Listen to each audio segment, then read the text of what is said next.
Sometimes life takes everything you've worked for in a single moment, leaving you with nothing but the choice to give up or keep going. Sarah McKinnon learned this truth the hard way when a Montana blizzard destroyed her cabin and left her stranded in the freezing wilderness.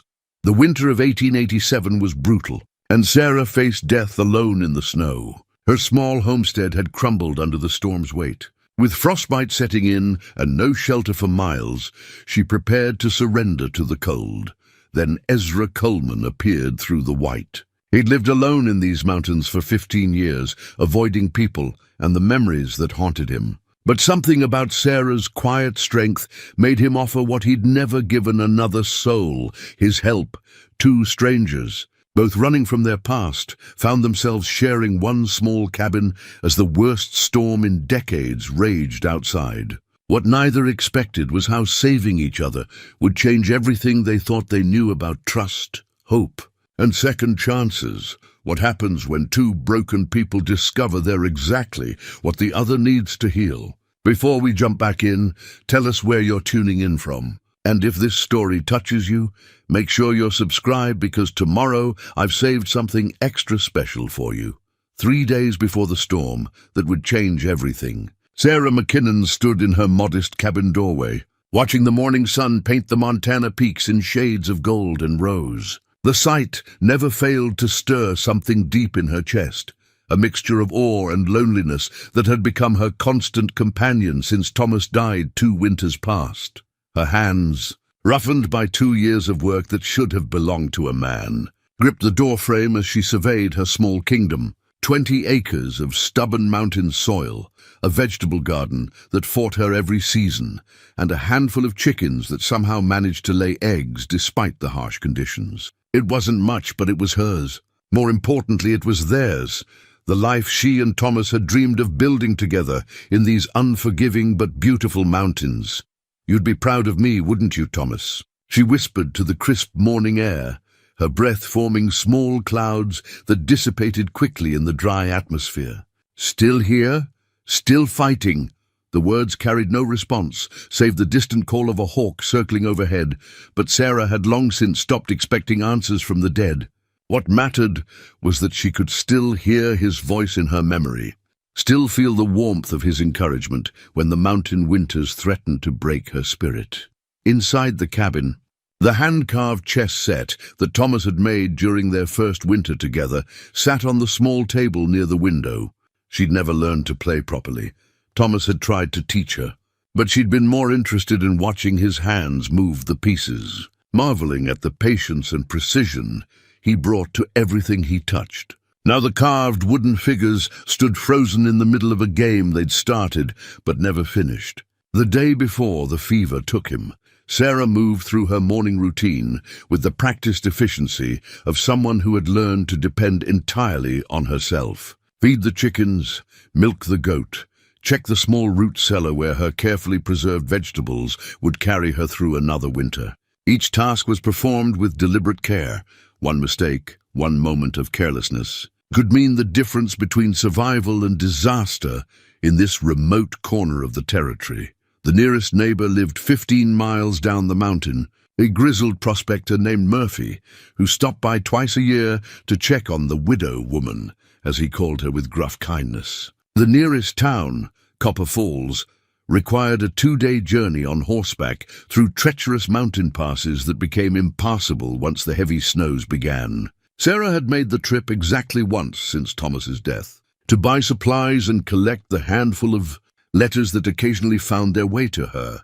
Through the territorial mail system, most folks in Copper Falls thought she was foolish for staying alone in the high country. The women clucked their tongues and shook their heads, whispering about how grief had addled her common sense.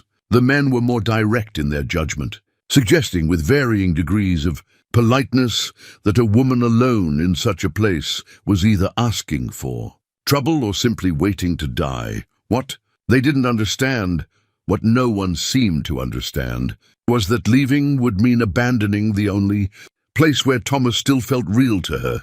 In town, surrounded by the noise and bustle of other people's lives, his memory became thin and insubstantial.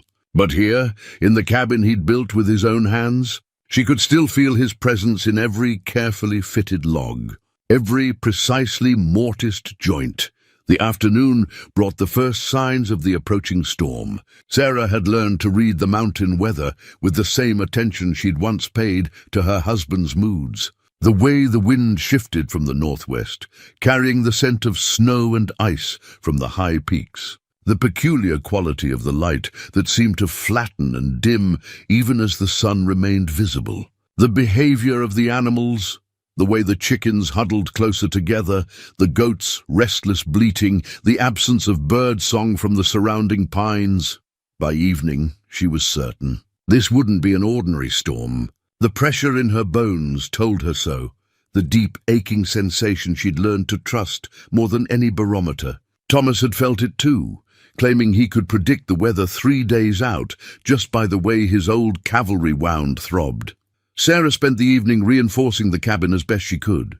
She dragged extra firewood inside, stacking it against the far wall until there was barely room to move around the small space. She secured the shutters with additional latches Thomas had installed their second year, designed to hold against wind that could knock a man off his feet. She checked and double-checked her food supplies, calculating how long her stores would last if the storm kept her trapped for weeks rather than days.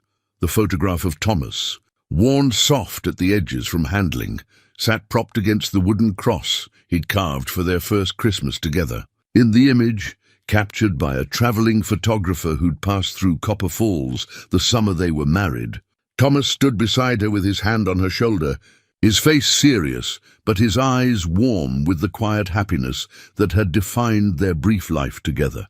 "If this storm is as bad as I think it's going to be," she told his image, "I might be seeing you sooner than expected."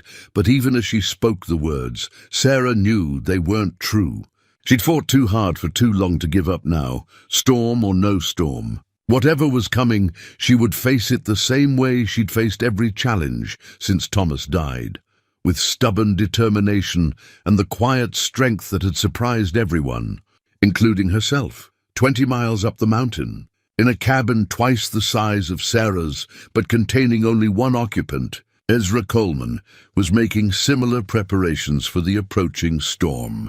Unlike Sarah, however, Ezra had no photograph to comfort him, no gentle memories to sustain him through the long winter nights. The reminders of his past were far more painful. Surgical instruments he hadn't touched in 15 years. Medical texts whose pages he knew by heart, and most painful of all, a child's wooden toy horse that sat on the mantelpiece like an accusation. Ezra had come to these mountains, seeking not the comfort of familiar places, but the harsh mercy of complete isolation. Where Sarah stayed to remain close to love, Ezra had retreated to escape the weight of it. Where she fought to preserve memories, he struggled daily to forget them. His cabin reflected this difference. Built with the same skill Thomas had brought to his work, it was nonetheless a fortress rather than a home.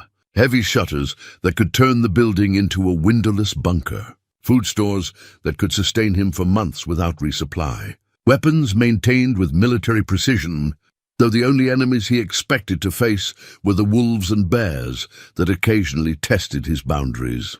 The chess set on his table was carved from mountain oak, each piece shaped with the precision of a man who had once wielded a scalpel for 12 hours straight to save a life. Unlike Sarah's frozen game, however, Ezra's board held an active match, a contest he played against himself, switching sides after each move in a ritual that had consumed thousands of solitary evenings.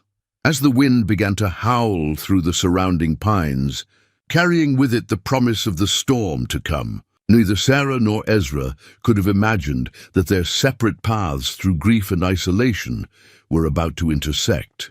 Neither could have foreseen that the very storm that threatened to destroy everything they'd built would instead become the catalyst for something neither had dared to hope for again. The last thing Sarah did before banking the fire and settling into her narrow bed was to slip the worn photograph of Thomas inside her coat pocket close to her heart. She'd carried it with her during every difficult moment of the past 2 years, And she wouldn't face whatever was coming without his image near, 20 miles away. Ezra made his own preparations for sleep, checking the locks on his shutters and the supply of firewood by his hearth. But unlike Sarah, he made no gesture toward comfort or companionship. The toy horse remained on its shelf, gathering dust, while the man who had once been the most respected physician in 3 counties settled into another night of dreamless sleep. Tomorrow would bring the storm that would change everything. But tonight, they were still strangers, still alone, still carrying their separate burdens through the long mountain darkness. The storm struck with a violence that defied Sarah's worst expectations. What had begun as steady snowfall the previous evening transformed overnight into a howling beast that seemed determined to tear her small world apart.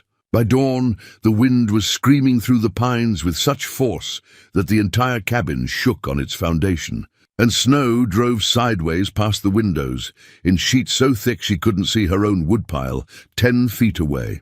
Sarah huddled near the fire, wrapped in every blanket she owned, listening to the increasingly ominous sounds from above. The roof beams groaned and creaked under a load of snow that grew heavier by the hour. Thomas had built the cabin strong, but even his careful craftsmanship had limits. The first real warning came with a sharp crack from somewhere overhead, followed by a sound like thunder as something heavy shifted on the roof. Sarah looked up at the ceiling, her heart hammering against her ribs, and saw a thin line of white powder drifting down from between 2 logs. "Hold together," she whispered, pressing her hand against the photograph in her coat pocket. "Just hold together." But the mountain had other plans. The collapse began gradually, almost gently. A small section of roof near the back corner sagged inward as the weight of accumulated snow finally overwhelmed the supporting beams. Sarah watched in horrified fascination as the carefully chinked logs began to separate, allowing the storm to pour into her sanctuary. Within minutes, what had been a small leak became a catastrophic failure. The entire back third of the roof gave way, with a sound like 100 trees falling at once. And suddenly, Sarah's warm refuge became a death trap filled with swirling snow and splintered wood. She grabbed what she could, her heaviest coat, a wool blanket, the small bag of dried meat from her emergency supplies, and fought her way toward the door through debris and driving snow. The photograph never left her pocket. Even in her panic, she kept one hand pressed against it, as if Thomas's image could somehow anchor her to life.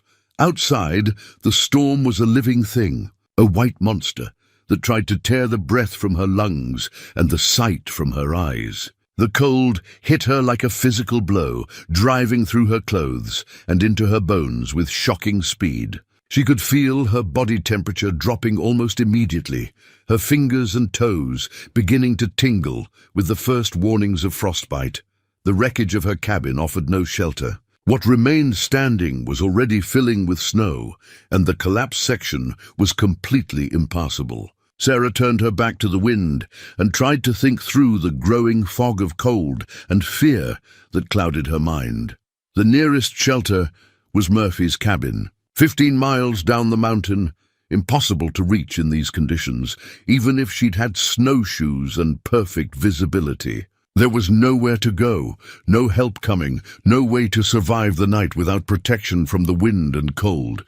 This was how she would die then. Not gradually, weakened by illness or age, but quickly, claimed by the same mountains that had given her the last 2 years of purpose. The irony wasn't lost on her. She'd fought so hard to stay close to Thomas's memory that she was about to join him in death. But as the cold crept deeper into her body and her legs began to feel unsteady beneath her, Sarah discovered something she hadn't known about herself. When faced with the absolute certainty of death, she didn't feel peaceful acceptance or resigned surrender. Instead, she felt a burning anger that started in her chest and spread through her limbs like liquid fire. She had survived 2 years alone in these mountains. She had learned to split wood and patch roofs and deliver breech calves and a dozen other skills that most women never needed to master. She had endured loneliness that sometimes felt like a physical pain and grief that had nearly broken Her mind, during those first terrible months after Thomas's death, she would not die because a storm knocked down some logs and snow. Sarah turned into the wind and began to walk uphill, toward the high country, where she'd never ventured, but where she knew there were caves and overhangs that might offer shelter. Each step was a battle against the driving snow and her own failing strength. But she kept moving, one foot in front of the other, because stopping meant dying. The photograph in her pocket seemed to radiate warmth against her chest, and she could almost hear Thomas's voice cutting through the howl of the wind. "That's my girl. Keep fighting." She had no idea how long she struggled through the storm. Time became meaningless when measured only by the effort of breathing and the need to keep moving forward. Her world shrank to the next step, the next breath, the next heartbeat. The cold was no longer something she felt. It had become part of her, as fundamental as bone and blood. When she finally saw the dark shape emerging from the white, Sarah thought at first that she was hallucinating. The cold did that sometimes, she'd heard, made dying people see things that weren't there. But as she stumbled closer, the shape resolved into something real and solid, a cabin larger than her own, with smoke rising from its chimney and warm yellow light glowing behind shuttered windows. She made it to the door purely on instinct, her conscious mind no longer capable of directing her movements. Her frozen hands couldn't work the latch, so she simply fell against the heavy wood, too weak to even call out for help. Inside his fortress of solitude, Ezra Coleman heard the soft thump and looked up from the medical journal he'd been reading by lamplight. The sound was barely audible over the storm, but 15 years of mountain living had taught him to notice anything that didn't belong to the natural symphony of wind and snow. He set down the book and moved to the door, pressing his ear against the thick wood. For a moment he heard nothing but the storm. Then it came again, a faint scratching, like an animal seeking shelter.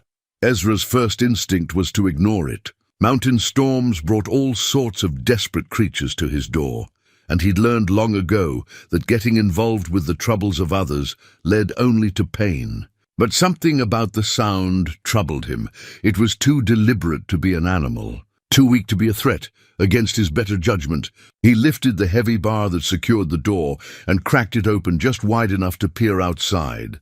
Sarah collapsed inward as the door opened, her body a dead weight that nearly knocked him off balance. For a moment, Ezra stared down at the snow-covered form at his feet, his mind struggling to process what he was seeing. It had been so long since another human being had crossed his threshold that he almost couldn't recognize the bundle of wool and ice as a person. Then, training older than his hermit habits took over. Ezra dropped to his knees beside the unconscious woman, his hands moving with the practiced efficiency of a physician as he checked for breathing and pulse. Both were present but dangerously weak. Her skin was pale with a waxy quality that spoke of severe hypothermia, and ice crystals had formed in her hair and eyelashes. "Damn," he muttered. Then louder, "Damn it all, he couldn't leave her on his doorstep to die." But bringing her inside meant shattering the carefully constructed isolation that had been his protection for 15 years. It meant noise and disruption and the terrible complication of another person's needs and feelings. But it also meant using skills he'd thought he'd left behind forever. Skills that had once defined him as surely as his own name. Ezra slipped his arms under the unconscious woman and lifted her as gently as he could manage. She weighed almost nothing, he noticed, too little for someone who should be surviving on her own in the mountains. As he carried her toward the warmth of his hearth, he caught sight of something clutched in her frozen hand, the corner of what looked like a photograph, held so tightly that her fingers had cramped around it even in unconsciousness. He laid her on the thick bearskin rug before the fire and began the delicate process of warming someone who was dangerously close to freezing to death. Too much heat too quickly could be as deadly as the cold itself. Off came the ice-crusted outer clothes, replaced with dry wool blankets warmed by the fire. He massaged her hands and feet gently, working circulation back into extremities that showed the telltale white patches of frostbite.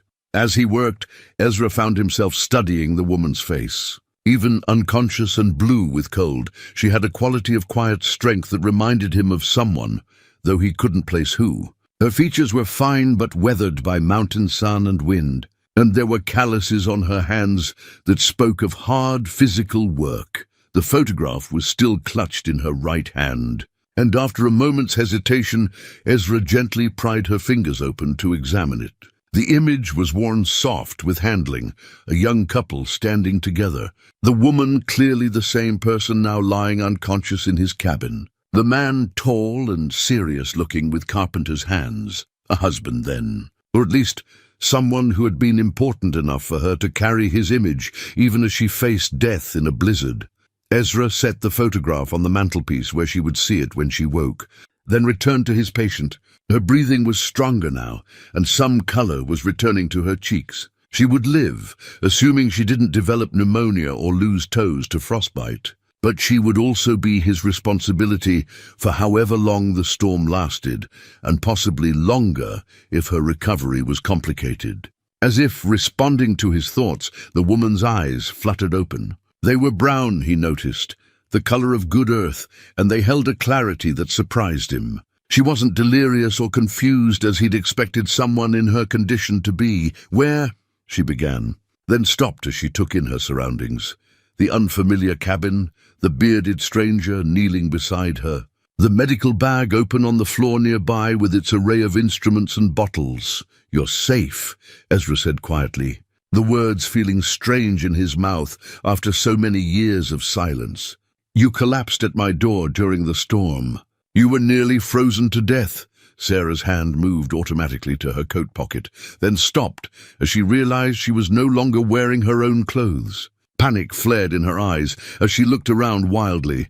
"The photograph," she said, her voice barely above a whisper. "I had a photograph." "There," Ezra said, pointing to the mantelpiece. "I had to take it from your hand, but it's safe." Relief flooded her features as she saw Thomas's image propped safely against the wooden cross. Only then did she seem to really see the man who had saved her life. The graying beard, the careful hands, the eyes that held depths of their own pain. "Thank you," she said simply. Ezra nodded once, already regretting the impulse that had made him open his door. But it was too late now. The storm showed no signs of letting up, and the woman, his patient now, was in no condition to travel even if the weather improved. Like it or not, his solitude was broken.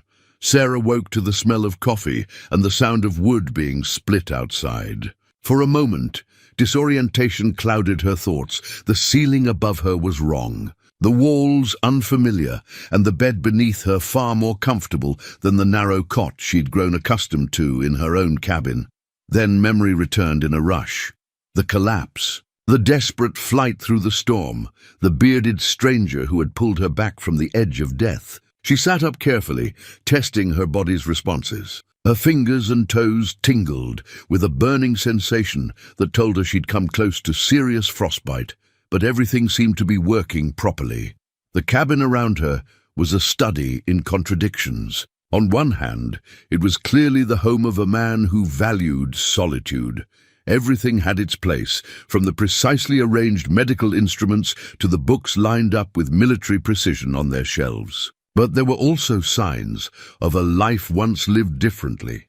A woman's shawl hanging on a peg by the door, child-sized mittens tucked into a basket near the hearth, and most telling of all, the toy horse on the mantelpiece beside her photograph of Thomas. Sarah's wedding ring caught the morning light as she reached for the photograph, and she paused to look at it. The simple gold band that had felt so heavy on her finger these past 2 years. She'd hidden it away in her coat pocket yesterday morning, unable to bear wearing it while facing what she'd thought might be her final hours. Now, in this stranger's cabin, it felt like a secret she wasn't sure she was ready to share. She slipped the ring into the pocket of the borrowed nightgown she was wearing, clearly a woman's garment, though it was too big for her slight frame, and picked up Thomas's photograph instead. His serious face looked back at her, and she could almost hear his voice. "Be polite. Sarah, the man saved your life. The door opened with a gust of cold air, and Ezra Coleman stepped inside carrying an armload of split wood. He moved with the efficient grace of someone accustomed to doing everything for himself, but Sarah noticed the way his eyes avoided hers, the careful distance he maintained as he stacked the wood by the hearth. "Good morning," she said softly. He nodded in response but didn't speak, focusing instead on building up the fire. Sarah watched his hands work, surgeon's hands, she thought, remembering the medical bag and the gentle way he'd cared for her the night before. "I should introduce myself properly," she said, when the silence stretched too long. "I'm Sarah McKinnon. I had a cabin I suppose I should say I used to have a cabin about 20 miles down the mountain." "Ezra Coleman," he replied without looking up from the fire. His voice was rusty from disuse, she realized. How long had it been since he'd had a real conversation with another person? "Dr. Coleman?" she asked, nodding toward the medical bag. His hands stilled for just a moment before resuming their work. "Not anymore." The weight of those two words told Sarah more about her rescuer than a lengthy explanation might have. She recognized the tone. It was the same one she used when people in Copper Falls asked about her plans for the future, or whether she'd considered remarrying. Some subjects were too painful for casual conversation. "Well," she said carefully, "whatever you were before, I'm grateful for what you did last night. You saved my life." Ezra finally looked at her directly, and Sarah was struck by the intelligence in his grey eyes, tempered by a bone-deep weariness that she recognized all too well. They were the eyes of someone who had seen too much loss. "Anyone would have done the same," he said. "No," Sarah replied with quiet certainty. "Not anyone. You could have ignored the sound at your door. Many people would have." He turned back to the fire without responding. But Sarah caught the slight tightening around his eyes that suggested her words had hit closer to home than he'd like. "I'll need to check your hands and feet," he said abruptly, clearly changing the subject. "Frostbite can cause complications even after the initial danger has passed." Sarah extended her hands obediently, noting how carefully he avoided unnecessary contact as he examined her fingers. His touch was professional, impersonal, but she could feel the suppressed skill in his movements, muscle memory that spoke of years of healing others. "Some minor damage to the tips of your fingers," he said after a thorough examination, "but nothing that won't heal properly with care. Your feet fared better. The boots helped protect them. How long do you think the storm will last?" Sarah asked, as he wrapped her fingers in clean bandages. Ezra glanced toward the shuttered windows, where they could still hear the wind howling through the pines. "Hard to say. Could be days, could be a week or more. Mountain storms are unpredictable. A week or more." Sarah felt a flutter of panic at the thought of imposing on this clearly reluctant host for so long. She'd grown used to solitude herself, but it was the comfortable solitude of her own space, her own routines. Being trapped in someone else's sanctuary, especially someone who so obviously valued his privacy, was a different matter entirely. "I could try to make it down to Murphy's cabin," she offered. "Once the wind dies down a bit." "No." The word came out sharper than Ezra had intended, and he moderated his tone when he continued. "You're in no condition to travel, and Murphy's place is too far. You'll stay here until it's safe." There was something in his voice, a note of professional authority that brooked no argument that made Sarah suspect. Dr. Coleman wasn't as buried as he'd like her to. "Believe, then I'll try to help however I can," she said. "I know how to cook and I can mend clothes, or that's not necessary. It is to me." Sarah's voice carried its own note of quiet steel. "I won't be a burden any longer than I have to be." For the first time since she'd awakened, Ezra really looked at her, not as a patient to be managed, but as a person with her own will and dignity. What he saw seemed to surprise him. A woman who'd clearly learned to depend on herself, who carried responsibility with the same ease other women carried fans. "The coffee should be ready," he said finally, something approaching approval in his tone. "Over breakfast. Simple fare of oatmeal and preserved fruit." But prepared with care, Sarah began to piece together more of her host's story. The cabin was too well appointed for a simple hermit's retreat. The books on the shelves included advanced medical texts alongside philosophy and literature. The surgical instruments, though unused, were of the highest quality. Most telling of all was the way he moved through the space. This wasn't a man camping out in the wilderness. This was someone who had deliberately created a new life in isolation, complete with all the comforts and tools his previous existence had required. "You built this place yourself?" Sarah asked, admiring the precise joinery of the log walls. "Mostly." Ezra's eyes drifted to the toy horse on the mantelpiece. "I had some help with the planning."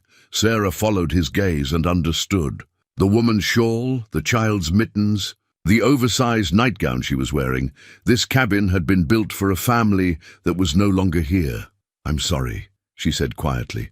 Ezra's jaw tightened almost imperceptibly. "For what?" "For whatever brought you to these mountains. I recognize the look. It's the same one I see in my own mirror sometimes." For a long moment, the only sound in the cabin was the crackling of the fire and the distant howl of wind through the trees. Then Ezra stood abruptly, gathering the breakfast dishes with movements that were just a little too sharp, a little too controlled. "I need to check the livestock," he said without looking at her. "There are books if you want something to read. And Sarah—" He paused at the door, his hand on the latch. "Don't go outside. The storm's worse than it sounds from in here." After he left, Sarah sat in the sudden silence, holding Thomas's photograph and thinking about the man who had saved her life. Clearly, Dr. Ezra Coleman was running from something just as surely as she was running to something. The question was whether two people fleeing in opposite directions could find any common ground in the space between their respective forms of solitude. She slipped the wedding ring from her pocket and turned it over in her palm, watching the gold catch the firelight. Outside, the storm continued its assault on the mountain, trapping her with a stranger who seemed as damaged by life as she was. But for the first time in 2 years, Sarah found herself curious about someone else's story, and wondering if perhaps isolation wasn't the only way to honor the dead. By the 3rd day of the storm, Sarah had discovered that sharing a small space with Ezra Coleman was like learning to dance with a partner who kept forgetting the steps. He would begin to relax, engaging in something approaching normal conversation, only to catch himself and retreat behind walls of polite but distant civility. She found evidence of his internal struggle in small things. The way he automatically set out 2 cups for morning coffee before remembering he wasn't used to company, or how he would start to tell her something about the mountain wildlife before cutting himself off mid-sentence. Most telling of all was the way his eyes would linger on the toy horse whenever he thought she wasn't looking. His expression cycling through grief, guilt, and something that looked almost like fear. Sarah's own adjustment to the situation was complicated by her discovery of the half-finished quilt tucked away in a wooden chest near the window. She'd been looking for additional blankets. Ezra kept the cabin warm enough, but her body was still recovering from its brush with freezing when her fingers encountered the soft fabric. The quilt was beautiful work, executed in a pattern of interlocking rings that would have taken months to complete. The stitching was precise and even, the work of someone who took pride in doing things properly. But it was clearly unfinished, perhaps half done, with the needle still threaded and stuck through the fabric as if the quilter had simply stepped away for a moment and never returned. "You shouldn't go through other people's belongings." Sarah turned to find Ezra standing in the doorway, his arms full of firewood and his expression unreadable. She hadn't heard him come in over the sound of the wind. "I'm sorry," she said, making no move to hide the quilt. "I was looking for another blanket and I found this. It's lovely work. Put it back." There was pain in his voice now, raw and immediate, but Sarah didn't immediately comply. Instead, she ran her fingers over the careful stitching, recognizing the same precision she saw in everything Ezra did. "She was skilled," Sarah said quietly. "Whoever made this had real talent." "Sarah, my mother tried to teach me to quilt when I was young," she continued, as if he hadn't spoken. "I never had the patience for it, too eager to see the finished product, to enjoy the process of making it. But I can appreciate good work when I see it. Ezra set down the firewood with careful control, but Sarah could see the tension in his shoulders, the way his hands clenched and unclenched at his sides. Her name was Anna, he said finally, the words seeming to tear themselves from his throat. She started that quilt the winter before. He stopped, unable to finish the sentence. Before she died, Sarah said gently. Not a question, but a statement of understanding. Ezra nodded once, sharp and painful. She never got to finish it. I found her. I found them both. You don't have to tell me, Sarah said quickly, seeing how the words were costing him. I understand about things left unfinished, but Ezra seemed unable to stop now that he'd started. Diphtheria outbreak in town. I was the only doctor for 50 miles, working day and night, trying to save other people's children while my own. His voice broke. I couldn't save them. All my training, all my skill, and I couldn't save my own family. Sarah stood slowly, still holding the quilt. Is that why you came here? Because you blame yourself? I don't blame myself, Ezra said with bitter precision. I know it was my fault. If I'd been home instead of trying to play hero to half the territory, you were doing your job, Sarah interrupted. You were trying to save lives, the wrong lives. The words exploded from him with such force that Sarah took an involuntary step backward. I should have been protecting my family, not everyone else's. Anna told me she was feeling unwell, asked me to stay home that day, but I was too important, too needed elsewhere. So I left, and while I was treating other people's children, mine and my wife died alone. The silence that followed was heavy, with 15 years of accumulated guilt and self-recrimination. Sarah could see the weight of it in Ezra's posture, the way it had carved lines around his eyes and turned his hair prematurely grey. How old? She asked quietly. What? Your child. How old? Ezra's eyes went to the toy horse on the mantelpiece. 7. David was 7. Sarah nodded, thinking of Thomas, of the children they'd planned to have but never got the chance to bring into the world. Different losses, but the same fundamental ache of dreams cut short. Thomas and I tried for 3 years to have a baby, she said, settling back down with the quilt spread across her lap. We lost 2 before they could draw breath, and then Thomas died before we could try again. Sometimes I wonder if that was a mercy, not bringing children into a world where they could be taken so easily. It wasn't a mercy for David, Ezra said harshly. He loved life. Loved learning, loved exploring the woods around our house. He would have grown up to do something important, something that mattered, and instead his life mattered to you and Anna, Sarah said simply. That's not nothing. Ezra slumped into the chair across from her, suddenly looking every one of his 50-odd years. Anna always said that too. That love was its own justification, even if it ended in loss. But she was always better at faith than I was. Sarah smoothed the quilt fabric between her fingers, feeling the echo of another woman's careful work. Would she want you to live like this? Alone, cutting yourself off from everything that might bring meaning?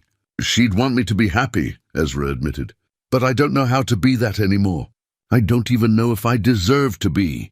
Deserve has nothing to do with it, Sarah said, with quiet conviction. Happiness isn't something you earn. It's something you choose, day by day, despite all the reasons not to. You sound like you speak from experience. Sarah smiled sadly. I'm still learning the lesson myself. Some days I choose to get up and feed the chickens and tend the garden because it's what Thomas would have wanted. Other days I do it because it's what I want, and I'm surprised to discover there's a difference. They sat in companionable silence for a while, the storm still raging outside, but seeming somehow less threatening now that they'd shared the weight of their respective losses. Sarah found herself studying the quilt pattern more carefully, imagining Anna Coleman's hands guiding the needle, creating something beautiful and lasting, even though she wouldn't live to see it completed. I could finish it, she said suddenly. Ezra looked up sharply. What? The quilt. I could finish it. I may not have my mother's patience, but I know the basics. It would take time, especially working with these. She held up her bandaged fingers. But I could do it. No. The word came out flat and final. I couldn't ask you to do that. You're not asking. I'm offering. It seems wrong to leave it unfinished when it's so close to being done.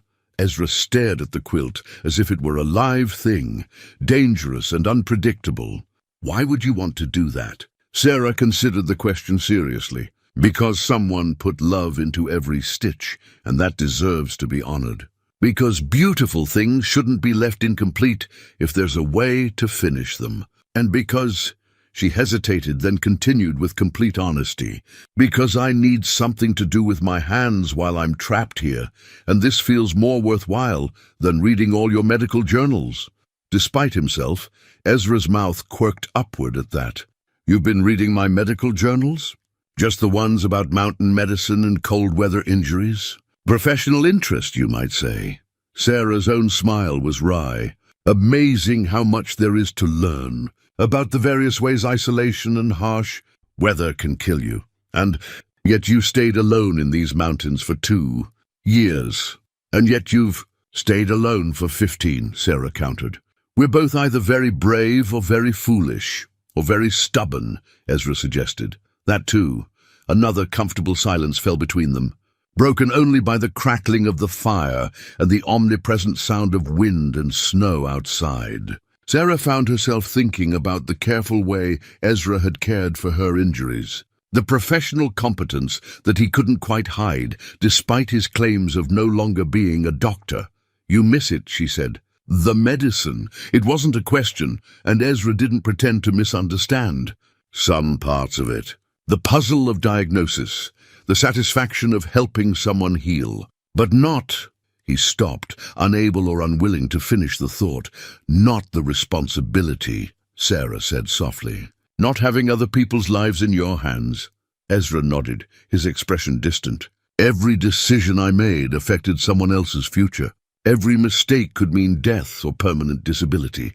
The weight of that, it becomes crushing after a while. But you were good at it, Sarah observed. I can tell from the way you move, the way you handled my injuries. That kind of skill doesn't come from someone who was just going through the motions. Being good at something doesn't mean you're suited for it, Ezra said. I was a skilled surgeon, but perhaps not cut out for the emotional demands of the profession. Sarah looked down at the quilt again, thinking about Anna Coleman and the child who would never grow up, about Thomas and the life they'd never gotten to build together. So much loss, so much unfinished business in the world. Would you mind if I worked on it? She asked again. The quilt, I mean. I promised to be careful with it. Ezra was quiet for so long that Sarah began to think he wouldn't answer. When he finally spoke, his voice was barely above a whisper. She always said that quilts were like lives, made up of individual pieces that only made sense when you could see the whole pattern. Maybe... He stopped, took a shaky breath. Maybe it would be good for someone to see how this one was supposed to turn out. Sarah felt tears prick at her eyes, the first she'd shed since her cabin collapsed. I'll do my best to honor her vision. I know you will, Ezra said. And for the first time since she'd met him, his smile reached his eyes. The morning of the 5th day brought something neither Sarah nor Ezra had dared hope for. Silence. Not the oppressive quiet of the tomb, but the clean, crystalline silence that follows a mountain storm. A peace so profound it seemed to ring like a bell in the thin air. Sarah woke first, instantly aware of the change. She lay still for a moment, listening to the absence of wind, before rising carefully from her makeshift bed by the fire. The bandages on her fingers made her movements clumsy, but the constant tingling had faded to an occasional twinge, and she could flex her hands without pain. Ezra was already awake. She discovered, standing by the shuttered window with his ear pressed to the wood. The lines of tension that had marked his shoulders for days had eased somewhat, and when he turned to meet her gaze, she saw something like relief in his grey eyes.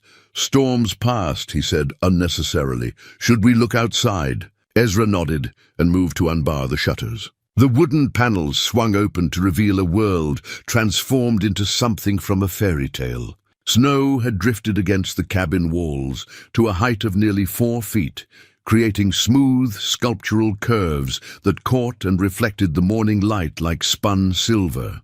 The trees stood laden with white, their branches bent under the weight but unbroken, and the sky above was the deep, endless blue that only came after mountain storms had cleared the air completely. Beautiful, Sarah breathed, forgetting for a moment the destruction that same storm had wrought on her own life. And dangerous, Ezra added pragmatically. That's at least 3 feet of new snow on top of what was already on the ground. Travel will be impossible for weeks, maybe months, depending on how the spring thaw goes. Sarah felt a flutter of something that might have been panic or might have been relief. Months? The trail down to the main valley will be impassable until at least April, possibly May. Even if someone tried to reach us with supplies, they'd never make it through the drifts. Ezra glanced at her sideways, trying to read her reaction. I have enough food and firewood to last, but I understand if the prospect of being trapped here that long is— Actually, Sarah interrupted, surprising herself with the honesty of her response. It's been nice having someone to talk to. The admission hung between them, fragile as ice crystals. Ezra studied her face as if trying to determine whether she was simply being polite. I thought you might be going stir-crazy by now, he said carefully. Sharing space with a stranger, especially someone who isn't used to company. You've been a gracious host, Sarah said, which was true as far as it went. Ezra had been unfailingly polite, even kind, but always with that careful distance that suggested he was constantly fighting his own impulses toward human connection. I haven't been much of anything in a long time, Ezra admitted. I'd forgotten how to have conversations that weren't with myself. Sarah moved to stand beside him at the window, close enough that she could feel the cold radiating from the glass, but careful not to crowd him. In the days they'd spent together, she'd learned to read his moods, to recognize when he needed space and when he was simply afraid to reach for connection. We could dig out, she said, watching a red-winged hawk circle overhead, riding the currents above the pristine snowfield. Make a path to your woodshed and barn. It would give us something to do besides sit inside and think too much. Ezra looked at her bandaged hands. Your fingers are healing fine, thanks to your excellent medical care, Sarah finished firmly. And I'm going to go crazy if I don't have some useful work to do soon. Digging snow isn't exactly light work. Neither was splitting wood and hauling water for 2 years. But I managed that well enough. Sarah's tone carried a note of gentle challenge. I'm stronger than I look, Dr. Coleman. Something shifted in Ezra's expression at her use of his title. Not the retreat she'd come to expect, but a different kind of recognition. Ezra, he said quietly. Just Ezra. I haven't been Dr. Coleman for a long time. Then just Sarah, she replied. We're going to be living together for months, apparently. We might as well be on a first-name basis, living together. Ezra repeated the phrase as if testing its weight. That's what we're doing, isn't it? That's what we're doing, Sarah confirmed. The question is whether we're going to spend that time walking on eggshells around each other, or whether we're going to try to make the best of an unusual situation. Before Ezra could respond, a sound from outside caught both their attention, a low, howling call that echoed across the snowfield. Sarah felt the hair on the back of her neck rise as the call was answered from another direction, then another. Wolves, Ezra said grimly, his entire posture changing from relaxed to alert in an instant. The storm will have driven the elk down from the high country, and the pack follows the prey. Are we safe here? For now. But they'll be hungry, and wolves are clever. If they catch the scent of my livestock— He was already moving away from the window, gathering equipment with practiced efficiency. We need to check on the animals and make sure the barn is secure. Sarah followed him as he pulled on heavy boots and a thick coat, noting the way he automatically checked the loads in the rifle by the door. This was the Ezra who had survived 15 years alone in the wilderness, she realized, competent, decisive, and utterly focused on the practical demands of mountain life. What can I do to help?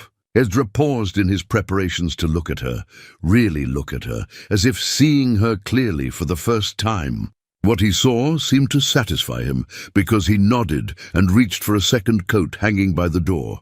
Bundle up warm. The cold out there will bite through anything that isn't properly covered. And stay close to me. Wolves won't usually attack humans, but a pack in winter can be unpredictable. The coat he handed her was clearly Anna's, Sarah realized as she slipped it on. It was well made and warm, but too short in the sleeves and loose through the body. Still, it smelled faintly of lavender and something indefinably feminine. And Sarah felt a pang of connection to the woman who had worn it before her. Outside, the snow was deeper than it had appeared from the window. Even with Ezra breaking trail, Sarah found herself sinking to her knees with each step, the snow infiltrating her borrowed boots and soaking through the wool stockings underneath. But there was something exhilarating about being outdoors again after days of confinement. Breathing air so cold and clean it seemed to crystallize in her lungs.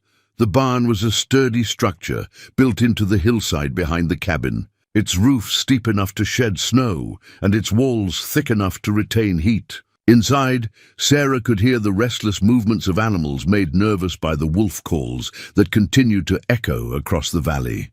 2 milk cows, a handful of chickens, and an old mule, Ezra explained as he checked the heavy bar that secured the barn door. Not much, but it's enough to keep me in fresh milk and eggs through the winter. And if the wolves get in, then I'll be eating a lot more venison and a lot fewer eggs come spring, Ezra said pragmatically. But they'll have to work for it. I didn't survive this long by making things easy for predators. As if summoned by his words, a grey shape appeared at the edge of the tree line. A wolf larger than any dog Sarah had ever seen, its yellow eyes fixed on the barn with unmistakable hunger. It was followed by another, then another, until a half-dozen animals stood at the edge of the clearing, their breath steaming in the cold air. Beautiful creatures, Sarah murmured, unable to suppress a shiver of admiration despite the threat they represented. Deadly ones, Ezra corrected, but his tone held its own note of respect. The pack leader there, the big male with the grey ruff, I've seen him before. He's been testing my defenses for 3 winters now, always probing for weakness. As they watched, the lead wolf took a deliberate step forward, then another. The pack followed his lead, moving with the coordinated precision of a military unit. Sarah could feel Ezra tense beside her, his hand moving instinctively to the rifle he carried. They're coming closer. Testing us, Ezra agreed. Trying to determine if we're a threat or just another source of food. The standoff continued for several long minutes. Human and wolf locked in a battle of wills that was as old as the mountains themselves. Then, without warning, Ezra raised his rifle and fired a shot into the air above the pack. The sound echoed like thunder across the snow-covered valley, and the wolves scattered instantly, melting back into the tree line as if they had never been there at all. But Sarah caught a glimpse of the pack leader as he retreated, a final measuring look that suggested this was far from over. Will they be back? Count on it, Ezra said, lowering the rifle. But not today. The gunshot will keep them nervous for a while, and they'll need time to assess the threat level. As they made their way back to the cabin, Sarah found herself thinking about the look that had passed between Ezra and the wolf, a recognition between 2 solitary predators who understood each other's nature. It struck her that in some ways, Ezra had more in common with the wolves than he did with the human society he'd abandoned. Back inside the warmth of the cabin, as they shed their snow-caked outer garments and moved to warm themselves by the fire, Sarah noticed something that made her heart skip a beat. On the table where she'd been working on Anna's quilt, sitting beside her sewing supplies, like it belonged there, was a small wooden object she'd never seen before. It was a pocket watch, its gold case tarnished with age, but clearly valuable. The kind of timepiece a man might inherit from his father and pass down to his own son in turn. Sarah picked it up carefully, noting the way the metal was worn smooth where a thumb might rest. The small dent in one side that spoke of a life well lived. This wasn't here when we left, she said. Holding up the watch, Ezra looked up from where he was hanging his coat by the fire, and Sarah saw surprise flicker across his features. I haven't seen that in... He stopped, moved closer to examine the watch in her hands. I thought I'd lost it years ago. It belonged to my father and his father before him. Where did you find it? I didn't. It was just there, on the table where you've been working. Ezra's voice held a note of wonder that made him sound younger, less burdened. I searched everywhere when I first realized it was missing. Tore the cabin apart, looking for it. Sarah turned the watch over in her palm, feeling the weight of it, the sense of history it carried. On the back she could make out an engraving worn almost smooth by time. "To my beloved son, may you always find your way home." "It's beautiful," she said, offering it back to him. But Ezra shook his head. "You found it. You should be the one to wind it, see if it still works." Sarah looked down at the watch, then back at Ezra's face. There was something in his expression, hope maybe, or the faint possibility of faith that made her understand this was about more than just a found timepiece. She turned the small crown carefully, feeling the spring mechanism catch and hold. For a moment nothing happened. Then with a soft tick that seemed loud in the quiet cabin, the watch began to keep time again. "It works," she said softly. "After all these years," Ezra marveled. "I thought it was broken beyond repair." Sarah handed him the watch, noting how carefully he cradled it in his hands, the way his thumb automatically found that worn spot on the case. "Maybe some things just need the right moment to start working again." Their eyes met across the small space between them, and Sarah felt something shift in the air, a subtle change in the quality of attention they paid to each other. For the first time since she'd awakened in his cabin, Ezra wasn't looking at her like a problem to be solved or a responsibility to be managed. He was looking at her like a woman, and she was looking back, 2 weeks after the storm had passed. Sarah discovered that living with Ezra Coleman was like learning to read a book written in a language she was only beginning to understand. He had layers upon layers of carefully constructed defenses, each one designed to keep the world at a safe distance. But occasionally something would slip through, an unguarded smile, a moment of genuine laughter, a comment that revealed depths of loneliness he usually kept hidden. The quilt had become her window into those depths. As she worked on Anna's unfinished pattern, adding stitches to stitches in the quiet hours when the mountain wind spoke in whispers rather than shouts, Ezra would sometimes sit nearby and tell her stories. Not about Anna directly, that pain was still too raw to approach head-on, but about the life they'd built. Together, before the diphtheria took everything away, she had a way with plants, he said one evening as Sarah carefully joined 2 pieces of fabric in the intricate ring pattern. Could coax flowers to bloom in soil that shouldn't have supported weeds. The first year we were married, she turned a patch of rocky ground behind our house into a garden that was the envy of the whole town. Sarah looked up from her stitching to find Ezra staring into the fire, his expression soft with memory. What was her favorite flower? Wildflowers. She said cultivated flowers were beautiful, but wild ones had character. Every spring, she'd take David into the woods to hunt for the first blooms. Trillium, Indian paintbrush, wild columbine.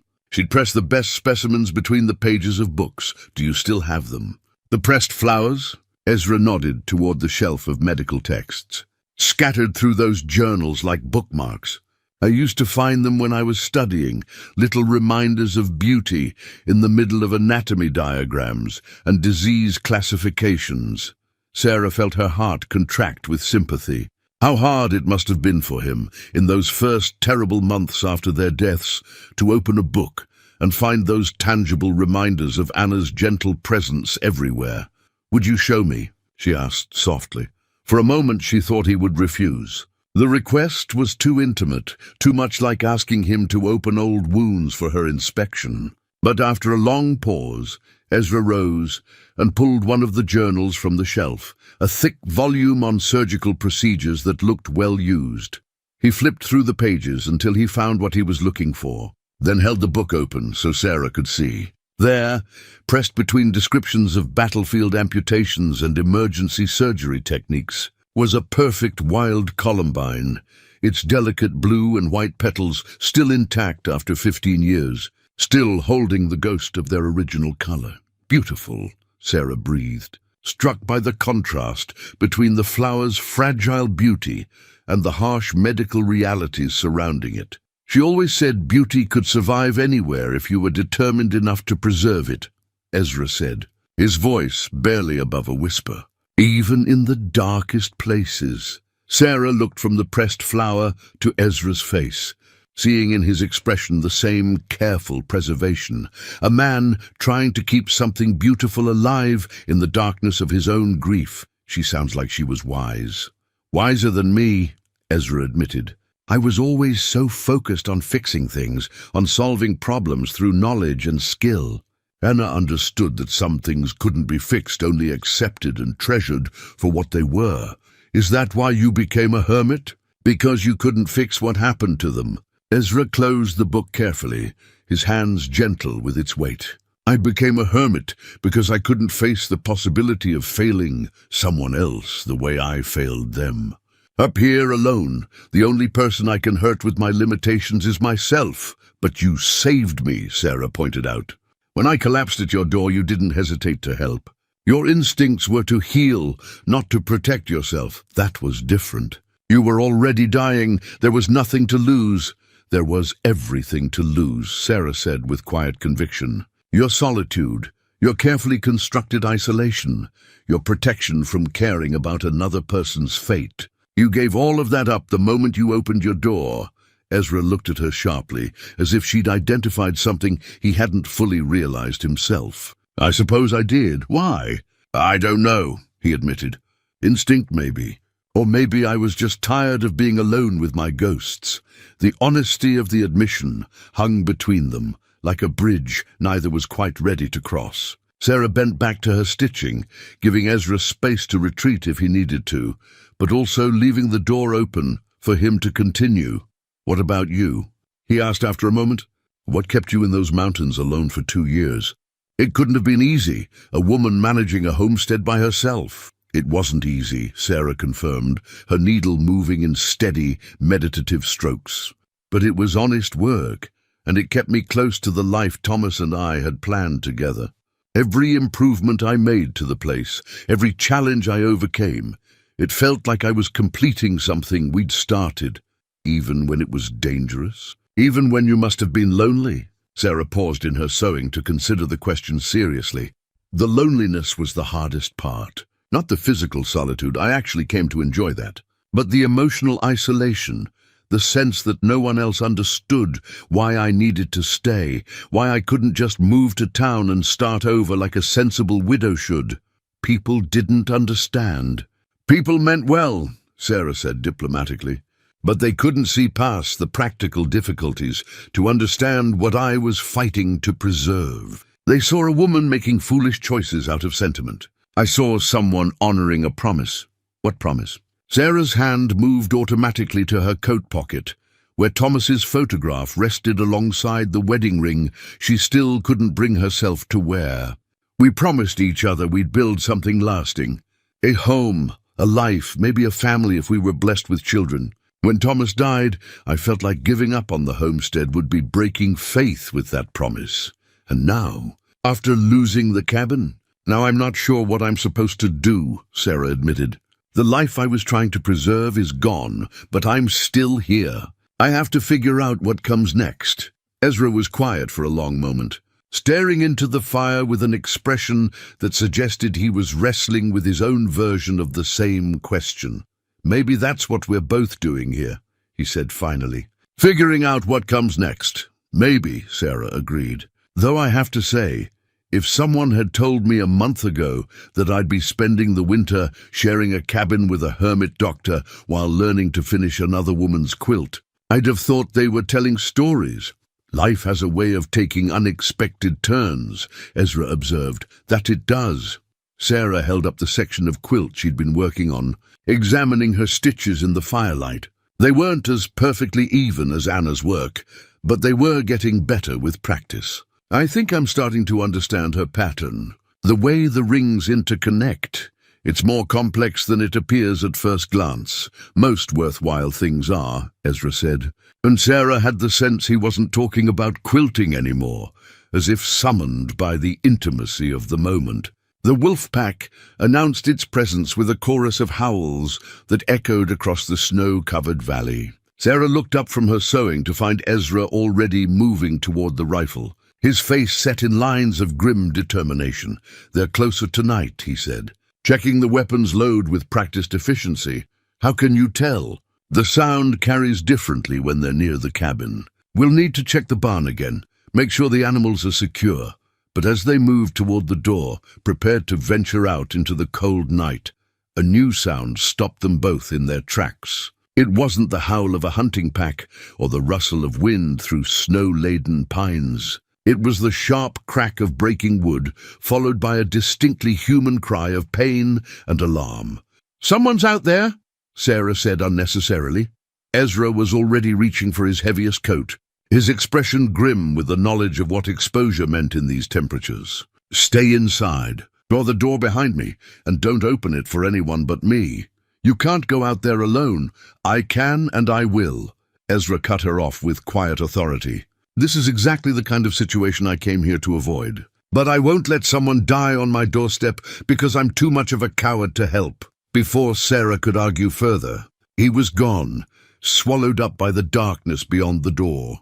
She stood for a moment with her hand on the heavy wooden bar, and torn between the desire to follow him and the practical knowledge that she would only be a liability in the dangerous conditions outside.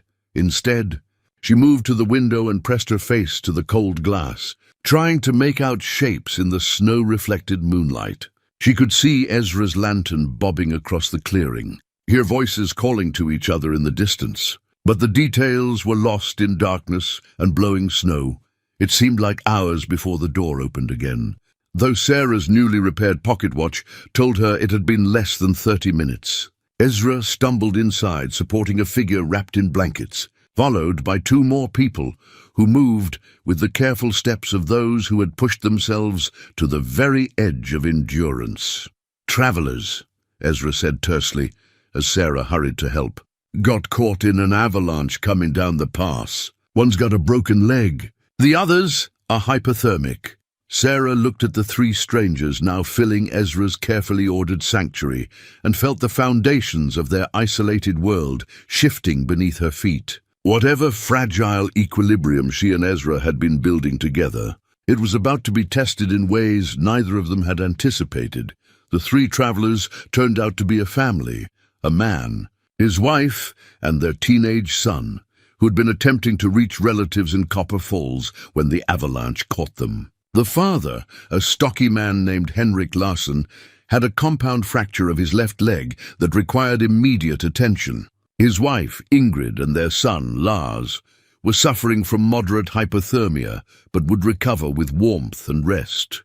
Sarah watched in fascination as Ezra transformed before her eyes. Gone was the hesitant hermit who flinched from human contact. In his place stood a man of absolute competence and authority, his hands steady as he set Henrik's broken bone, his voice calm and reassuring as he explained each procedure to the frightened family. "The break is clean," he told them as he worked, his surgical instruments laid out with precise care on a cloth beside the makeshift operating table. "No major blood vessels damaged, and the bone alignment is good. He'll heal properly with rest and proper care." "Thank God you were here," Ingrid whispered, tears streaming down her weathered face. "We thought we were going to die out there." "You're safe now," Ezra said simply. But Sarah caught the slight tightening around his eyes that suggested the weight of that promise was not lost on him. As the night wore on, Sarah found herself serving as an unofficial nurse, boiling water for sterilizing instruments, preparing hot drinks for the patients, and helping Ezra monitor Henrik's condition for signs of infection or shock. It was nearly dawn before the immediate crisis had passed, and the family was sleeping peacefully near the fire. "You were magnificent," Sarah told Ezra quietly, as they finally sat down with cups of coffee, both of them exhausted but oddly exhilarated by the night's work. "I was terrified," Ezra admitted. "Every moment I was waiting for something to go wrong, for my skills to fail when these people needed them most. But they didn't fail. You saved that man's life, and probably his family's as well." "This time," Ezra said darkly, But what about next time? What happens when I make the wrong choice, give the wrong treatment, lose someone who trusted me to heal them? Sarah studied his profile in the firelight, seeing the weight of old fears and newer doubts warring in his expression. What happened the night Anna and David died, Ezra? Really happened, not the version you've been telling yourself for 15 years. Ezra's hands stilled on his coffee cup. I told you I was treating other patients when I should have been home. That's what you did, not what happened. Tell me about that night. For a long moment, Sarah thought he would refuse. The request was too direct, too much like forcing him to relive his worst memories for her satisfaction. But something in the events of the past few hours seemed to have shaken loose his usual defenses. There were 12 cases of diphtheria in town, he began slowly. Children mostly ranging in age from 3 to 15. The disease had come up from the mining camps, and it was spreading fast. I'd been working for 36 hours straight when Anna sent word that she wasn't feeling well. Sent word.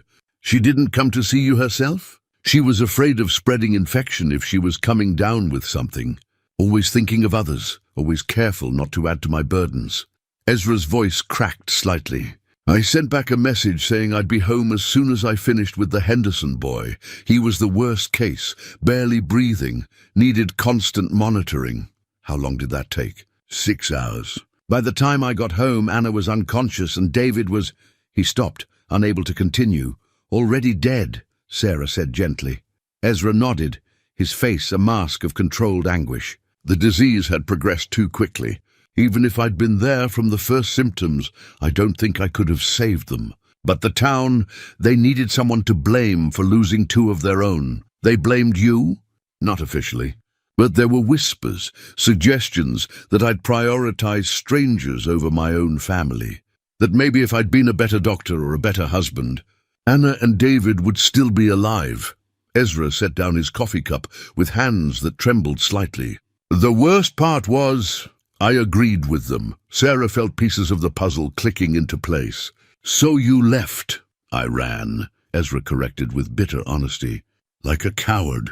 Instead of fighting the accusations or defending my choices, I packed up everything I could carry and disappeared into these mountains. Were the accusations true? Does it matter? My family was dead, and I was alive, and I couldn't see a way to live with that reality while staying in the place where it happened. Sarah was quiet for a moment, processing what he'd told her. Outside, the wind had picked up again, rattling the shutters and reminding them that despite the warmth of the cabin, they were still at the mercy of forces beyond their control.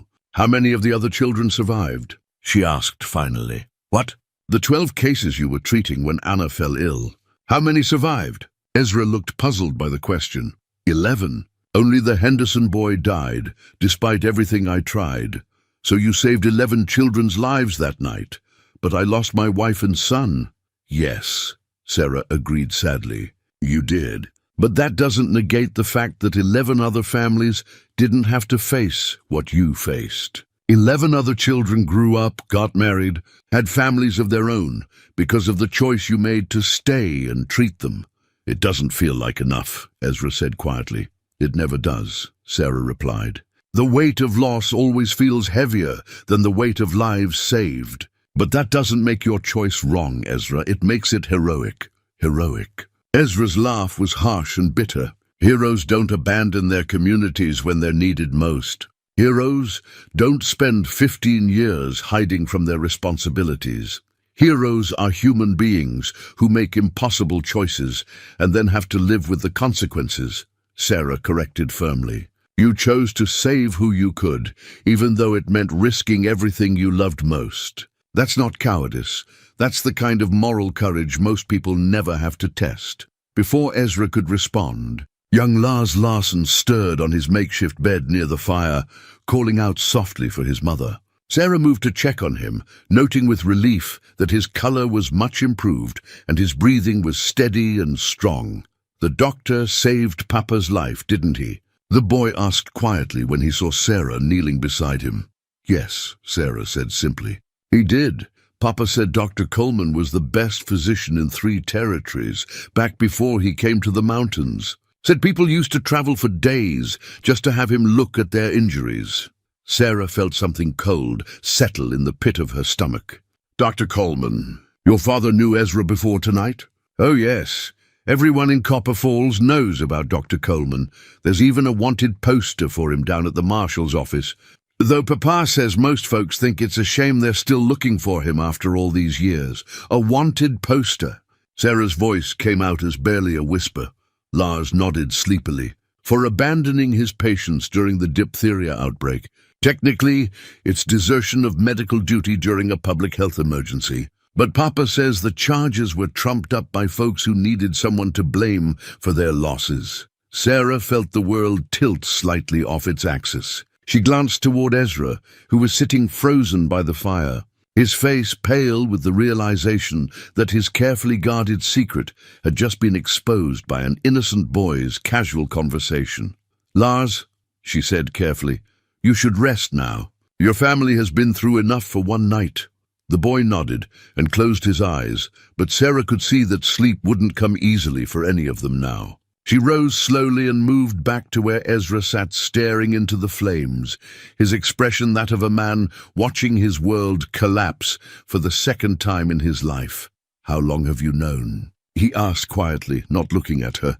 I just found out. Last thought I already knew. He assumed anyone staying with you would know about your past. And now that you do know, now that you understand, you've been living with a wanted man, a criminal who abandoned his responsibilities when people needed him most. Sarah sat down beside him, close enough that their shoulders almost touched. Now I know I've been living with a man who made the hardest choice any healer can make, who to save when you can't save everyone, and who has been punishing himself for that choice ever since. The law doesn't see it that way. The law is often wrong about matters of conscience, Sarah said firmly. You know what you did that night was right, even if you can't make yourself feel it yet. Ezra finally looked at her, his grey eyes holding depths of pain that 15 years hadn't been able to heal. Why aren't you afraid of me? Why aren't you demanding that I take you to town as soon as the snow melts so you can turn me in for the reward? Because, Sarah said, reaching over to take his hand in hers, I've spent weeks watching you care for my injuries, sharing your food and shelter. And tonight, I watched you risk your own safety to save strangers. Whatever the law says about Dr. Ezra Coleman, I know the man you are now. And that man is good. You don't understand the full scope of what I've done. I understand enough, Sarah interrupted. I understand that you've been carrying guilt that isn't yours to carry, and fear that's kept you from using gifts that could help people. Most of all, I understand that running from the past doesn't change it. It only prevents you from building a better future. What are you saying? Sarah squeezed his hand gently, feeling the calluses from years of mountain work, the steadiness that had saved her life and now Henrik Larsson's. I'm saying that maybe it's time to stop running. Maybe it's time to face whatever's waiting for you down in Copper Falls and deal with it honestly. And if they arrest me, if I end up in prison or worse, then at least you'll know you faced your fears with courage, instead of spending the rest of your life wondering what might have been. Sarah smiled at him, hoping her own courage was stronger than it felt. Besides, you won't be facing it alone. Sarah, I'm not going anywhere, Ezra, not unless you tell me to leave. We're in this together now, whatever comes next. For the first time since Lars had spoken the words that changed everything, Ezra's expression softened. He turned his hand palm up beneath hers, intertwining their fingers with a gentleness that made Sarah's heart skip. Together, he repeated, as if testing the weight of a word he'd thought he'd never use again. Together, Sarah confirmed, and felt the last of her own walls crumble as she admitted to herself what she'd been trying to deny for weeks. She was falling in love with this broken, brilliant, courageous man, and she would stand by him no matter what the future held.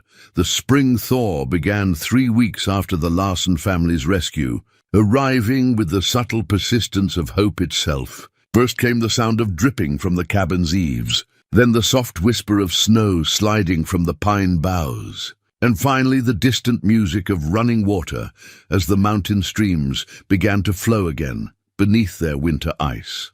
Sarah had spent those weeks in a state of careful suspension, writing letters she wasn't sure she'd ever send, while watching Ezra wrestle with demons that had haunted him for 15 years. The revelation of his wanted status had changed something fundamental between them, not destroying the trust they'd built, but adding layers of complexity and urgency that neither had been prepared for.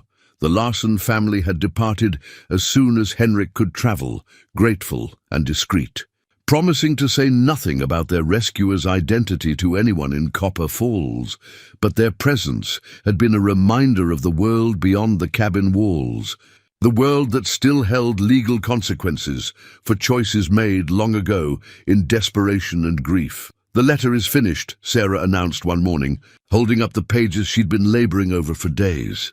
"I've documented everything. The night Anna and David died, the circumstances that led to your leaving, the medical care you've provided up here, including saving Henrik's life. It's addressed to the territorial marshal." Ezra looked up from the chess game he'd been playing against himself, his expression unreadable. "You want to send it?" "I want to give you the choice," Sarah corrected. "You can send it, or we can burn it, or we can wait and see what happens when the trails are fully passable. But I wanted you to know that if you decide to face this thing directly, you won't be facing it without evidence in your favor.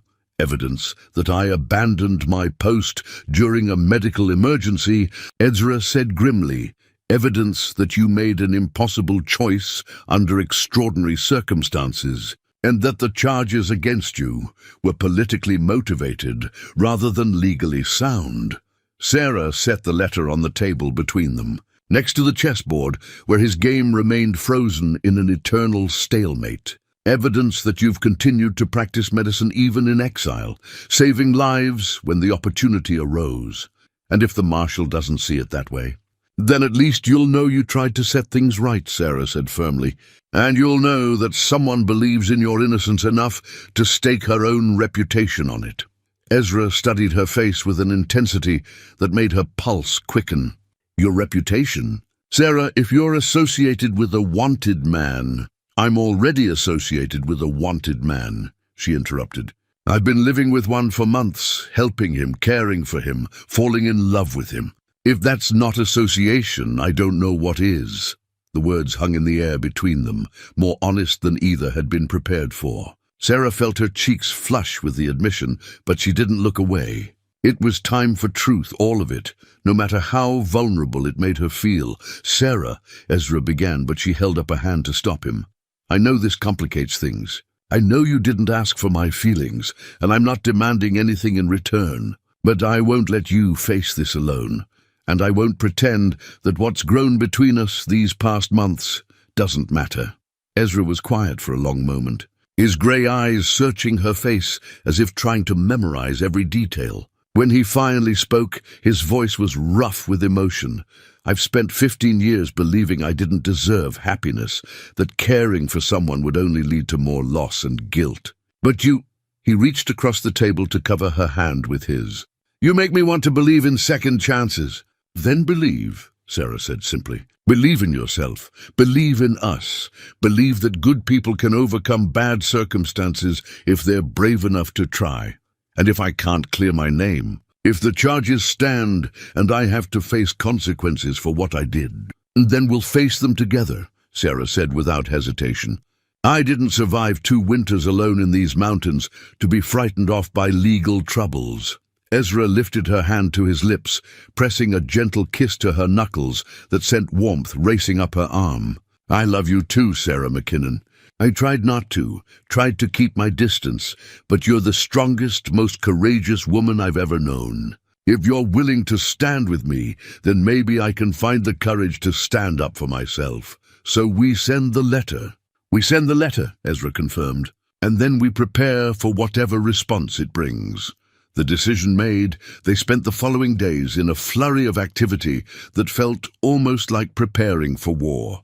Ezra gathered documentation of his medical practice, records of patients he'd treated over the years, testimonials from people he'd helped, evidence of his continued competence and dedication to healing.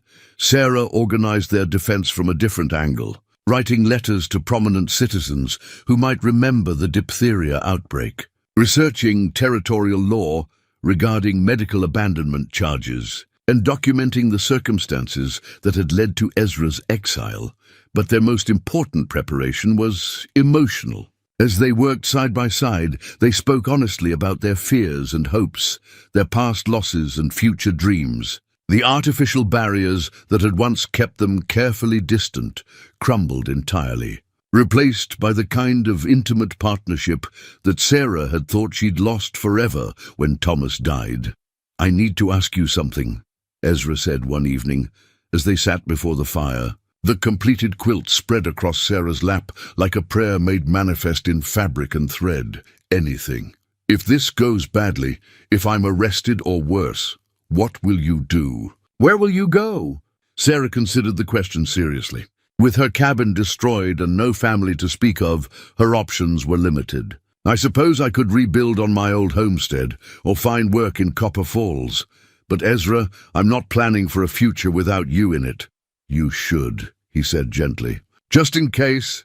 "No," the word came out more forcefully than Sarah had intended. "I've spent 2 years living with ghosts and memories, building a life around loss and absence. I won't do that again. If we're going to face this thing, we face it with hope, not with plans for failure." "I don't want to cost you." "You haven't cost me anything," Sarah interrupted. "You've given me back something I thought I'd lost forever, the ability to love someone completely and be loved in return. Whatever happens with the law, that's not something anyone can take away. Even if I have to leave, even if circumstances force us apart. Even then." Sarah reached for his hand, intertwining their fingers with the casual intimacy that had become as natural as breathing. "Love doesn't disappear just because it becomes inconvenient or dangerous. It endures, like Anna's quilt," Ezra said softly, looking down at the completed pattern that lay across Sarah's knees. "Like Anna's quilt," Sarah agreed. "Beautiful things persist, even when the hands that made them are gone. Even when the original purpose changes or the intended recipient isn't there to appreciate them. What will you do with it?" "Now that it's finished," Sarah smoothed the fabric with gentle fingers, thinking of the woman who had started this project with such hope and care. "I thought I might give it to someone who needs something beautiful in their life. Someone who understands that love can take many forms and that finishing what others started is its own kind of devotion." "Sarah, I'm giving it to you, Ezra," she said quietly, "for your new life, whatever form it takes. So you remember that beautiful things can be completed, even after they've been interrupted by loss." Ezra was quiet for so long that Sarah began to worry she'd overstepped, offering a gift too weighted with significance for their uncertain circumstances. But when he finally looked up, his eyes were bright with unshed tears. "I'll treasure it," he said simply. "Whatever happens, I'll treasure it and the hands that finished it." 3 days later, as the morning sun painted the snow-covered peaks in shades of gold and rose, they heard the sound that would change everything, the distant jingle of harness and the voices of men calling to each other across the valley. "Riders," Ezra said, moving to the window to peer out at the trail that led up from Copper Falls. Sarah joined him, her heart hammering against her ribs as she counted the approaching figures. "How many?" "4, maybe 5. Too many to be casual travelers. The marshal?" "Probably."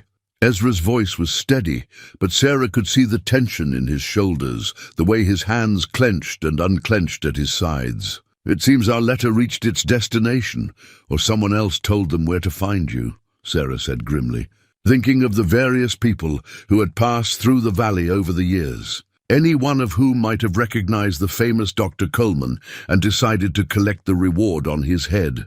Either way, the time for hiding is over. Ezra turned from the window to face her, his expression calm but resolute. "Are you ready for this?" Sarah looked around the cabin that had become home, at the chess set where she'd learned to play Anna's unfinished games, at the quilt that represented her own healing as much as its original creator's love, at the medical bag that had saved her life and so many others. This place had been a refuge, but it had also been a prison. Maybe it was time for both of them to step back into the world. "I'm ready," she said, and meant it. "Then let's go meet our future," Ezra said, reaching for his coat and the letter that would either vindicate him or condemn him. As they stepped outside into the crisp mountain air, Sarah slipped her hand into Ezra's and felt him squeeze her fingers in return. Whatever was coming up that trail, they would face it together, with love as their armor and truth as their weapon. The sound of approaching horses grew louder, and Sarah found herself thinking of the pressed wildflower she'd seen in Ezra's medical journal, beauty preserved against all odds, enduring through the darkest seasons to bloom again when conditions were right. Perhaps that was what they were about to discover, whether love could bloom again after the longest winter of their lives. That the 5 riders who emerged from the tree line were not what Sarah had expected. Instead of a marshal's posse with drawn weapons and hostile intentions, she saw a mixed group of men in heavy traveling coats, their horses steaming in the cold air, their expressions more curious than threatening. The man in the lead was middle-aged and stocky, with the kind of weathered face that spoke of years spent outdoors in all kinds of weather. He raised his hand in greeting as the group approached the cabin, and Sarah felt some of the tension leave her shoulders. "Dr. Coleman," the man called out, bringing his horse to a stop about 20 yards from where Sarah and Ezra stood. "Dr. Ezra Coleman?" "I'm Coleman," Ezra replied, his voice steady despite the circumstances. Sarah could feel the tension radiating from him, but his posture was straight and dignified, the bearing of a man prepared to face whatever consequences awaited him. "Marshal Thomas Brennan." "Territorial authority," the lead rider said, dismounting with the careful movements of someone who had been in the saddle for long hours. "I believe you sent me a letter." "I did," Ezra confirmed, "along with documentation supporting my version of events from 15 years ago. Marshal Brennan nodded and gestured to his companions. "This is Deputy Marshal Hayes. Dr. Morrison from Copper Falls, Attorney Patterson." And he paused as the 5th rider dismounted, revealing a familiar face that made Sarah's heart skip. "Henrik Larson," Ezra said with surprise. "What are you doing here?" "Keeping a promise," Henrik replied, moving carefully on his recently healed leg. "I told you I'd never forget what you did for my family. When word came down that they were finally going to settle the matter of Dr. Coleman's charges, I made sure I was here to speak on your behalf." Marshal Brennan stepped forward, his expression serious but not unkind. "Dr. Coleman, I'll be direct with you. The charges against you have been a source of controversy for 15 years. Some folks believe you abandoned your post during a critical time. Others maintain that you were made a scapegoat for losses that had nothing to do with your professional conduct." "And what do you believe, Marshal?" Sarah asked, stepping closer to Ezra's side. "I believe in evidence," Brennan replied, "and I believe in justice, even when it comes late." He reached into his coat and withdrew a thick folder. "Your letter prompted me to reopen the investigation into the diphtheria outbreak of 1872. What I found was illuminating." "What did you find?" Ezra's voice was carefully controlled, but Sarah could hear the hope he was trying to suppress. Dr. Morrison, a younger man with intelligent eyes, stepped forward. "May I explain, Marshal? As the current physician in Copper Falls, I've had access to medical records from that period." At Brennan's nod, Morrison continued. "Dr. Coleman, your treatment records from the outbreak show a mortality rate of less than 10%, remarkable for a diphtheria epidemic in 1872. Most physicians of that era lost 30 to 40% of their patients to the disease. The Henderson boy, Ezra began, died because the disease had progressed too far before you saw him," Morrison interrupted gently. "Your notes indicate he was already showing signs of airway obstruction when his family finally brought him in. No physician could have saved him at that stage." Sarah felt Ezra's hand tremble slightly in hers, but his voice remained steady. "What about the charges? The allegation that I abandoned my patients?" Attorney Patterson, a thin man with sharp eyes, consulted a legal document. The charges were filed by 3 families who lost children during the outbreak: the Hendersons, the Abbotts, and the Kellys. However, our investigation revealed that these families were pressured into filing by certain members of the town council who had their own reasons for wanting you discredited. What reasons? Sarah demanded. Political ones, Patterson replied grimly. Dr. Coleman had been advocating for improved sanitation in the mining camps, better working conditions for miners, and medical care for the territorial prison. Certain business interests found his influence inconvenient. Marshal Brennan took over the explanation. It appears that your departure, Dr. Coleman, was not the result of professional failure, but of a carefully orchestrated campaign to remove you from a position where you could continue to advocate for reforms that threatened certain profits.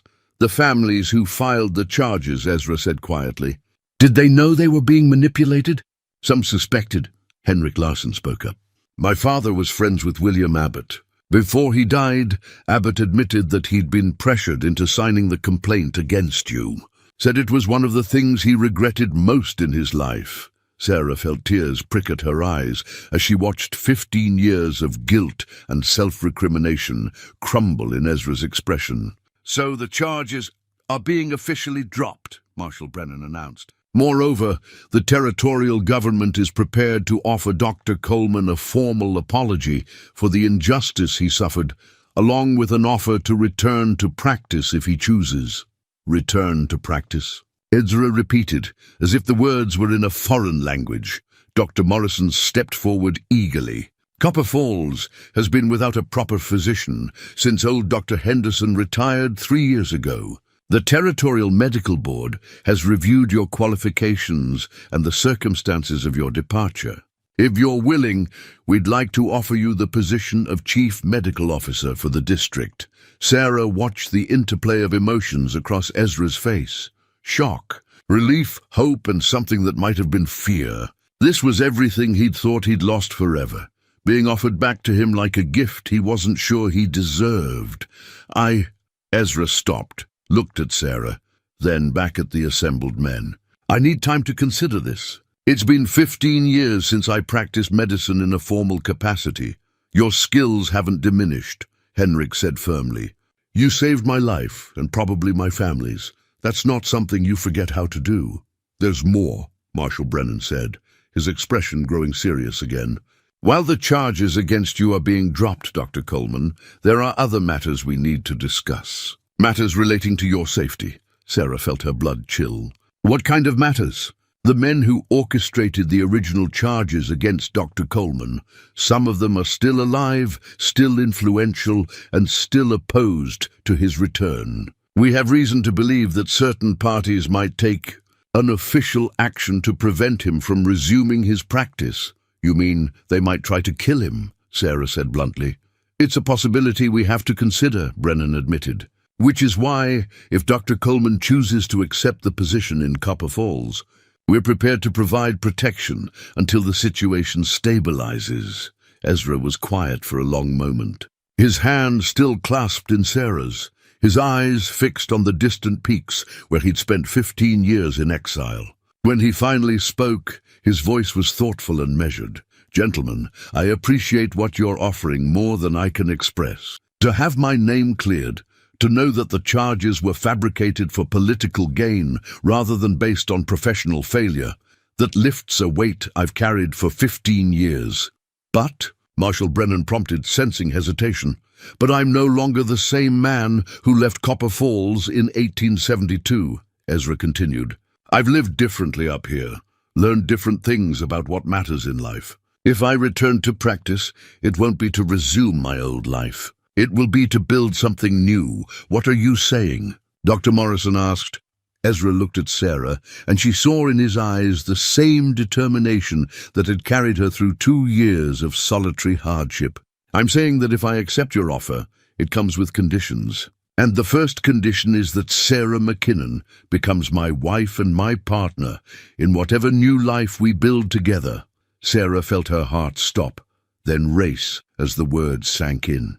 Ezra, I'm not asking you to answer now, he said quickly, turning to face her fully. But I'm not facing the future without you, Sarah. Whatever form that future takes, I want you beside me. Before Sarah could respond, the sound of approaching hoofbeats interrupted the moment. Another rider was coming up the trail, pushing his horse hard through the snow, his urgency evident in every line of his posture. "Marshal!" The new arrival called out as he reached them. "You need to know, there's a group of armed men heading this way. Maybe a dozen riders, coming up the back trail from the mining camps. They're not friendly, and they're not official." Marshal Brennan's expression hardened instantly. "How far behind you?" "Maybe an hour, maybe less. They're pushing their horses hard." Sarah felt the world tilt around her as the implications sank in. The very people who had orchestrated Ezra's exile 15 years ago were coming to finish what they'd started. And this time, they wouldn't be content with simply driving him away. "We need to go," Brennan said urgently. "Now, Dr. Coleman, if you're coming with us, gather what you need quickly." But Ezra was already shaking his head, his expression calm but resolute. "No, I've spent 15 years running from these people. I won't run anymore." "Ezra, this isn't about pride," Sarah said urgently. "These men are coming to kill you. Then they'll have to do it in the open, in front of witnesses, instead of hiding behind false charges and political manipulation." Ezra's voice was steady, but Sarah could see the old military bearing in his posture, the resolve of a man who had found his line in the sand. "You can't fight a dozen men alone," Henrik protested. Ezra looked around at the assembled group. The marshal, the doctor, the lawyer, the man whose life he'd saved, and smiled grimly. "Who says I'm alone?" The hour that followed was a study in controlled urgency. Marshal Brennan, despite his obvious preference for evacuating Ezra to safety, quickly adapted to the reality that his principal witness had no intention of running. Instead, he set about organizing the defense of the cabin with the methodical efficiency of a man who had faced desperate situations before. "Dr. Coleman, I need to know what weapons you have available," Brennan said, as they moved inside to assess their resources. Ezra opened a wooden chest that Sarah had never seen him access before. Inside, wrapped in oiled cloth, were a military-issue rifle, 2 pistols, and enough ammunition for a prolonged engagement. "I served as a field surgeon during the Indian Wars," he explained, noting Sarah's surprised expression. "In that capacity, you learn to be prepared for more than medical emergencies." "Good," Brennan said approvingly. "Deputy Hayes, what's our tactical situation?" Hayes, a lean man with sharp eyes, had been studying the cabin's position from the windows. "Defensible but not ideal. We're on high ground with good sight lines, but we're also surrounded by trees that could provide cover for attackers. If they're smart, they'll try to get men positioned on 3 sides before making their move." "How long do we have?" Dr. Morrison asked nervously. He was clearly a man more comfortable with medical emergencies than armed confrontations. "Hard to say," the messenger who had brought word of the approaching riders replied. "They were maybe 30 minutes behind me when I left them, but they were moving slower than I was. Call it 20 minutes, maybe 30. Sarah found herself thinking with crystalline clarity despite the circumstances. "Ezra, the barn. Is there a back way out?" "Through the root cellar, yes. Why?" "Because if they surround the cabin, we'll need an escape route. And because someone should be positioned to protect the animals. If this goes badly, we'll need the horses." Marshal Brennan looked at her with new respect. "You've thought about this before. Living alone in the mountains teaches you to consider all possibilities," Sarah replied. "The question is, who goes to the barn and who stays to defend the cabin?" "I'll take that position," Attorney Patterson said unexpectedly. Everyone turned to look at the thin, scholarly man who seemed least suited for armed conflict. "Before I became a lawyer, I spent 5 years as a territorial ranger. I know my way around a rifle, and I know how to stay hidden." "That leaves 5 of us here," Brennan calculated. "Dr. Coleman, Mrs. McKinnon, Miss McKinnon," Sarah corrected automatically, then caught Ezra's meaningful look. "For now, anyway."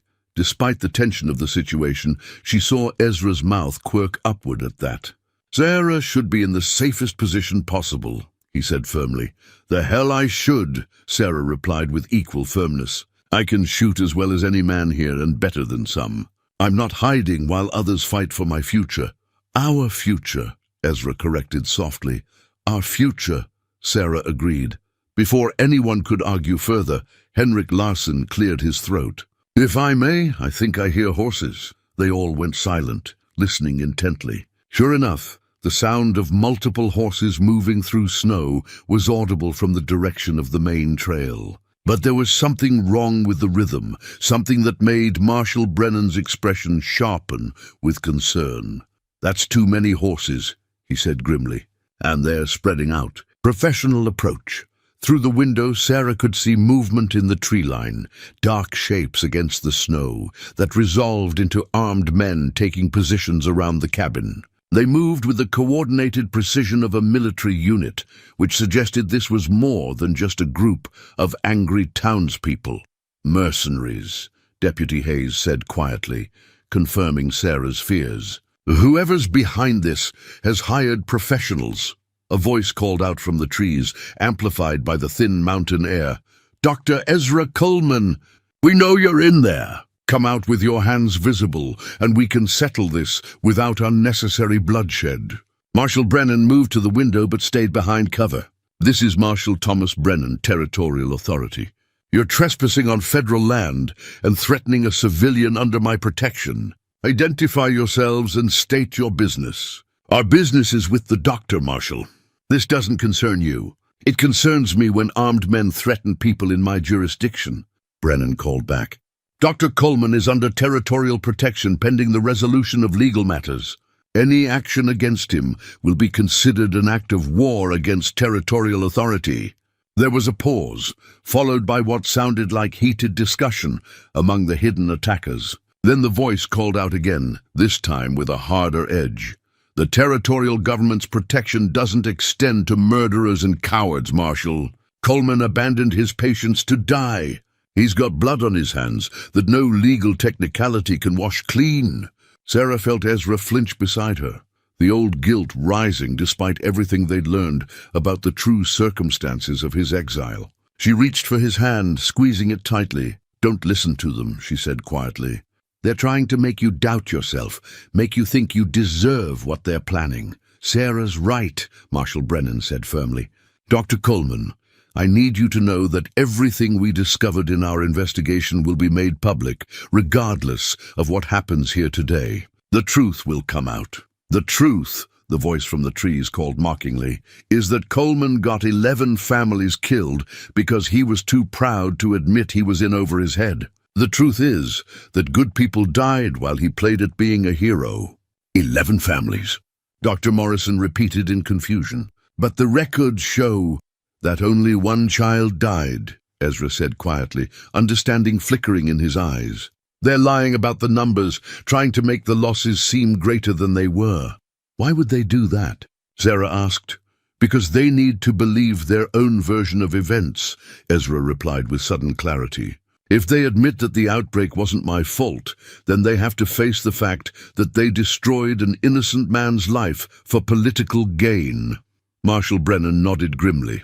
And if they let you return to practice, you'll eventually uncover evidence of the corruption that led to your exile. They can't afford to let you live, so what do we do? Henrik asked. Before anyone could answer, the decision was made for them. A shot rang out from the trees, followed immediately by the sound of splintering wood as a bullet struck the cabin wall near the window where Brennan stood.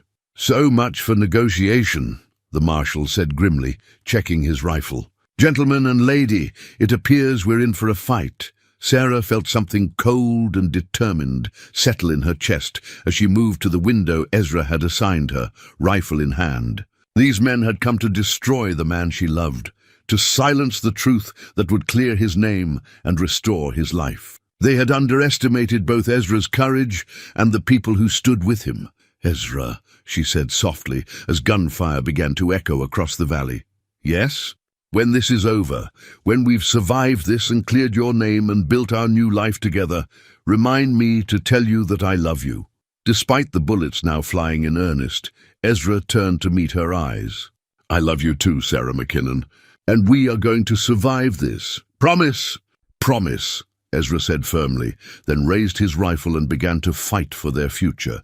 The battle that followed was fierce, but brief. The attackers had numbers and professional training, but the defenders had better position, superior motivation, and something the mercenaries lacked: the absolute certainty that they were fighting for justice rather than money.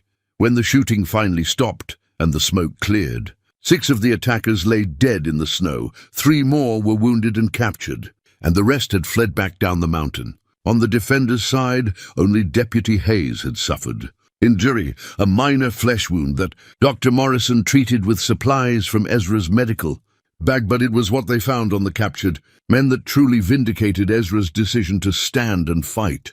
In the pocket of the apparent leader was a letter bearing the seal of the Territorial Mining Consortium, payment authorization for removing the threat posed by Dr. Coleman's potential return to practice. "This is it," Marshal Brennan said with satisfaction as he examined the document. "This is the evidence we need to prosecute the people who really orchestrated your exile. With this and the testimony of the survivors, we can bring charges against the entire conspiracy." "It's over?" Sarah asked, hardly daring to believe it. "It's over," Ezra confirmed, pulling her into his arms despite the watching eyes of their companions. "Finally, after 15 years, it's over." As they stood together in the aftermath of the battle, Sarah noticed something glinting in the snow near the cabin's foundation. She bent to retrieve it and found herself holding Marshal Brennan's territorial badge. Knocked from his coat during the fighting, the brass star seemed to catch and hold the afternoon sunlight, its official weight representing not just law enforcement authority, but justice finally served. She held it out to Brennan, who pinned it back to his coat with a satisfied nod. "Justice may be slow," he said, "but it's thorough when it finally arrives." "What happens now?" Dr. Morrison asked.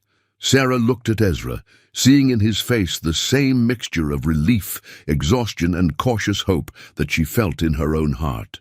"Now," she said softly, "we start building the future we almost lost."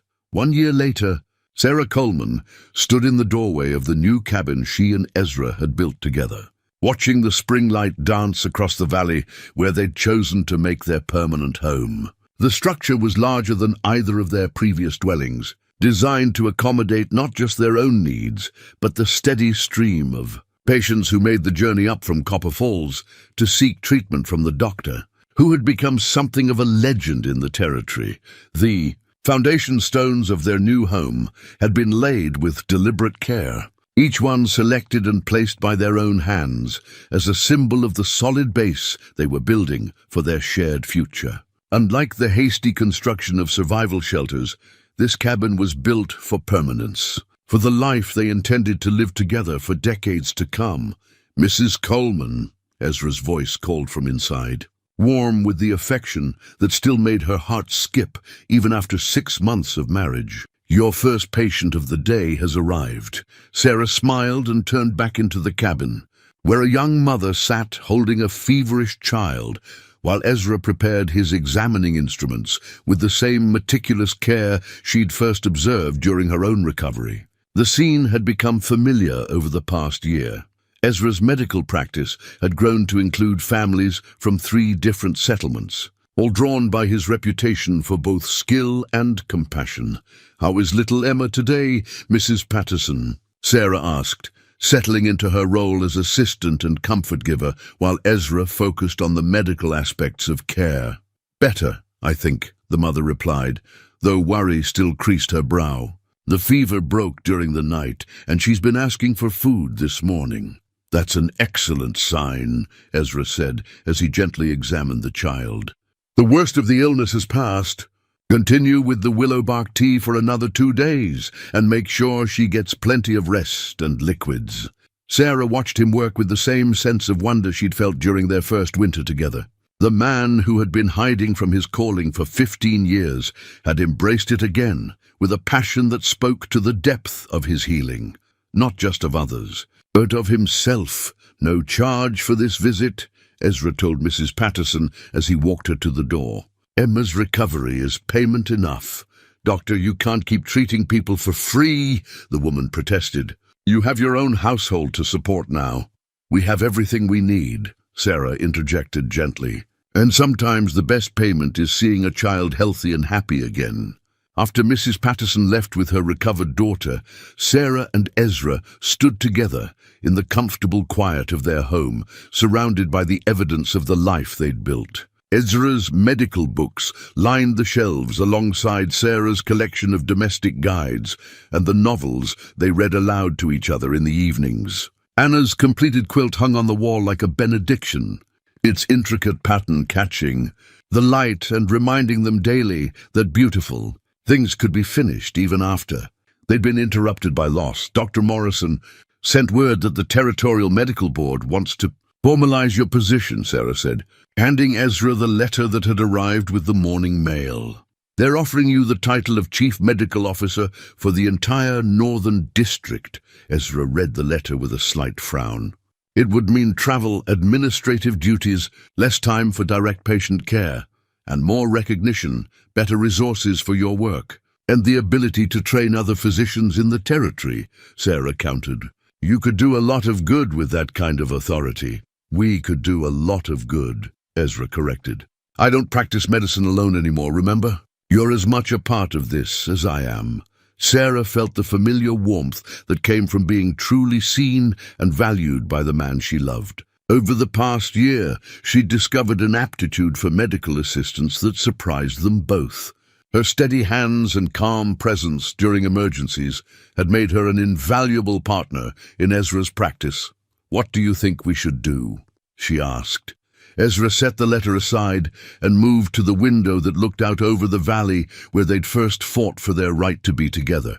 "I think we should accept on the condition that we can maintain this cabin as our home base. The territory needs medical care, but we need this place, the peace of it, the reminder of how far we've come."